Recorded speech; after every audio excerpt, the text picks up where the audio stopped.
1912 সালের 5 এপ্রিল বিশ্ব ইতিহাসে ঘটে যায় এক ভয়াবহ সমুদ্র দুর্ঘটনা। ডুবে যায় পৃথিবীর সবচেয়ে বিলাসবহুল জাহাজ টাইটানিক।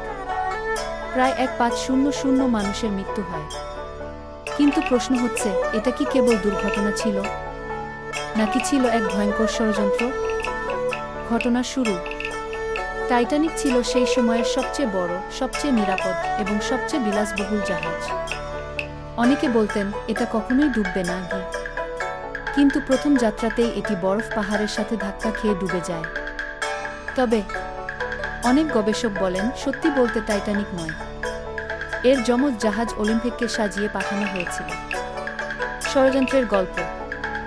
এক বিমা প্রতারণা থিওরি। অলিম্পিক দুর্ঘটনায় পড়ে গিয়েছিল এবং আর চালানো যাচ্ছিল না। তখন মালিক কোম্পানি এটাকে টাইটানিক সাজিয়ে পাঠায়, যাতে বিমার টাকা ওঠানো যায়। 2 জেপি মর্গান ষড়যন্ত্র।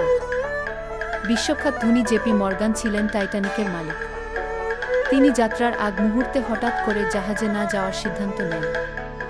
অবাক করা বিষয় হল, তার ব্যবসায় প্রতিদ্বন্দ্বী অনেক ধনী ব্যক্তি ছিলেন এই যাত্রায়, এবং তারা কেউই বাঁচেননি। 3 সস সংকেত। টাইটানিক ছিল প্রথম জাহাজ যারা সস সংকেত ব্যবহার করেছিল, কিন্তু আশেপাশের জাহাজগুলো নাকি সংকেতের উত্তর দেয়নি।